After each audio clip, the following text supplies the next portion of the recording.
The mind is a powerful tool. It's also a terrible thing to waste. Some artists are putting it to good use by creating works of art that simply take your breath away. That's part of our lineup on the show today. Welcome. I'm Melinda Akilami, and I'll give you the details after this short break.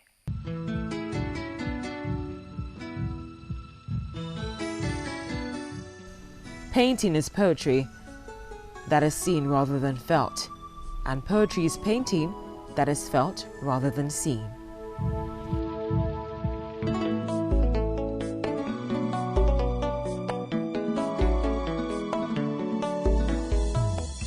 A painter should begin every canvas with a wash of black, because all things in nature are dark except where exposed by light.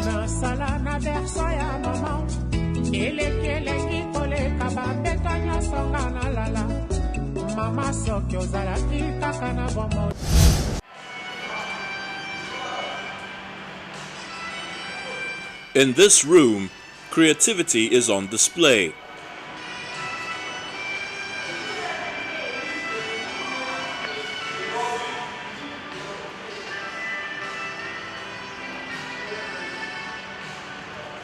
A collection of imagination painted and sculptured for a purpose, to showcase the vast talent that abound in the country.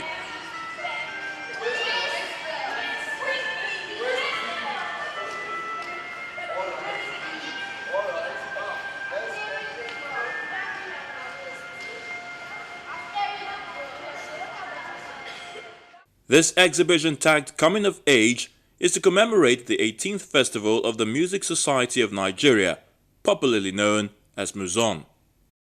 Not forgetting the source of inspiration for the artists, the curator tells a story. The exhibition is a part of the Muzon Festival, the 18th Muzon Festival, which also has its theme as Coming of Age.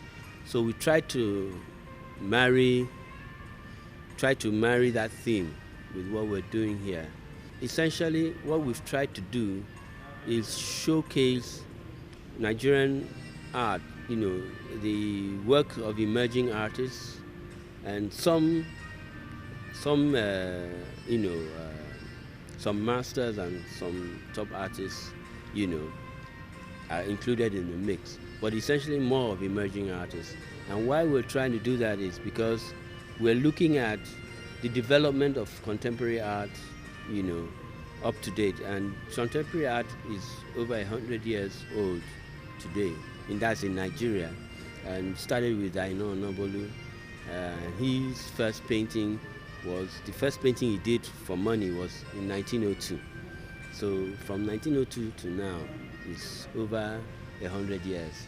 And we thought we could highlight that by showing the products or the legacies of Aina Onobolu, because everybody who went to art school in Nigeria is a product of the Aina Onobolu legacy, because Aina Onobolu himself introduced, well, he didn't actually introduce the curriculum, but he encouraged the British colonial government to introduce art in schools. And he even personally taught in most of the schools himself. He went from one school to the other teaching.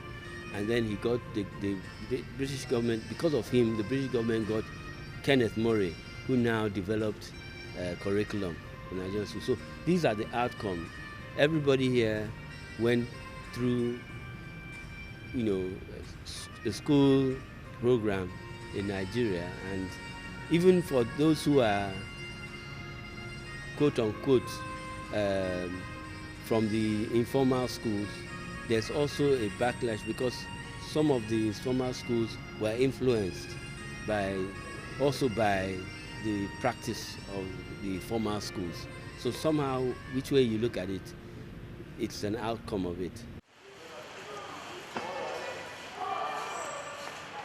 The visitors here today are from an impressionable generation where appreciation needs to be cemented early. Can you tell me one Nigerian musician? Can you tell me? Fela. Thank you. That's very good. That's very good of you. Now you can see his positioning. He's enjoying. He's feeling the music. That's how we use. Now, what do you think was used in creating the body? Metal iron. Stone iron. Metal iron. Melted iron. And their eagerness to learn is evident in the answers they give. Look closely. There are several things that have been used in this. Timber. Plastic.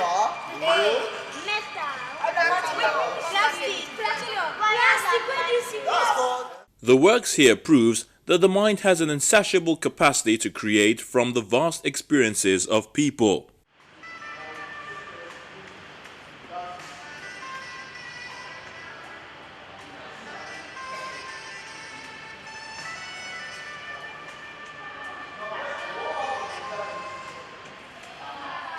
The art touches and love,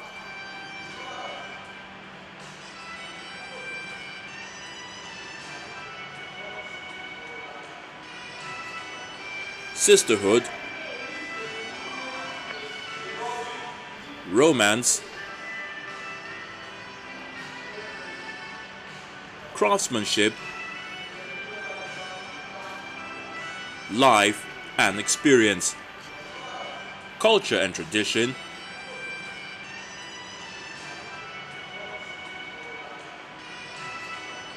environment,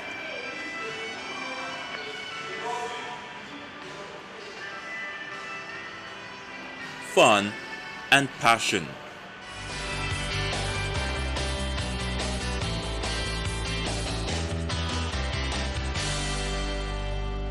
You can enjoy Art House on any of these platforms.